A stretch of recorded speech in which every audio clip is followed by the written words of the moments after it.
Bagong kanta ni James Reid na may kinalaman umano kay Nadine Lustre, hindi kinagat ng mga netizens.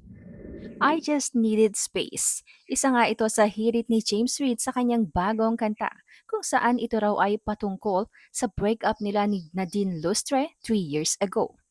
Ang bagong kanta nga ni James Reid ay may title na Hurt Me Too, kung saan humirit din naman ang mga netizens at ayon sa isa, ay na-hurt din kami James, pero naka-move on na kami, may Chris na kami. Galit naman ang hirit ng isang netizen. Aniya, user, gagamitin na naman si Nadine para mag-ingay ang new song niya, ganun. Na sinang-ayunan naman ng ilang netizens. True, cause he knew it will be fluff without Nadine's help. Pansin naman ng isang netizen, every time you release a new song, you attach it to Nadine. Shine on your own, lol. Hirit pa ng isa. Gusto ko sanang i-check yung new song niya dahil na-curious ako. Pero wag na lang at baka madagdagan pa ang views ng music video mo eh. I think when you asked for space, parang nasobrahan naman yata para mambabae ka.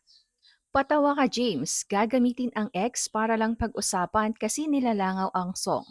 User, hanggang ngayon, gagamitin pa si Nadine para mapansin ang kanta. Naka-move on na ang lahat, nandyan ka pa rin James? Isa, kung ako yan, binrake ko na yan.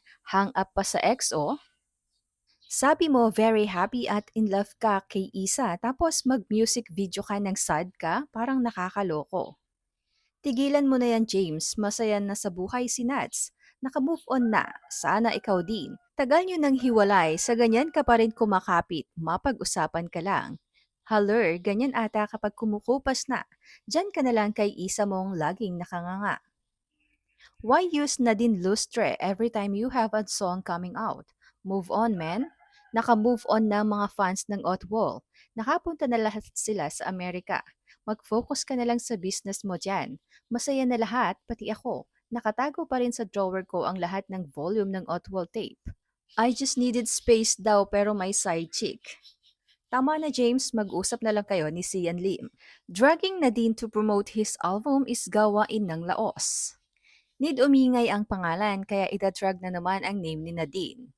Oh, or user. Hindi mapakinabangan ang new jowa kaya nanggagamit ng iba. Kay Nadine pa rin kumakapit para mag-ingay ulit ang name. Style mo, ama ka na akla. Well, thank God you needed space. Nadine is in her best era right now.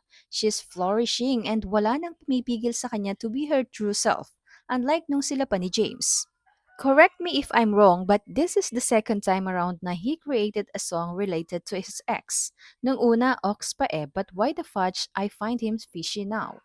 Samantala, sa isang statement ay ibinahagi ni James na naisulat niya ang Hurt Me Too 3 years ago pa with Los Angeles-based artist na si Seth Figure. He really helped me tap into these emotions that I didn't even know I was feeling at that moment. Matatandaan namang inanunsyo nila James at Nadine ang kanilang hiwalayan noong January 2020.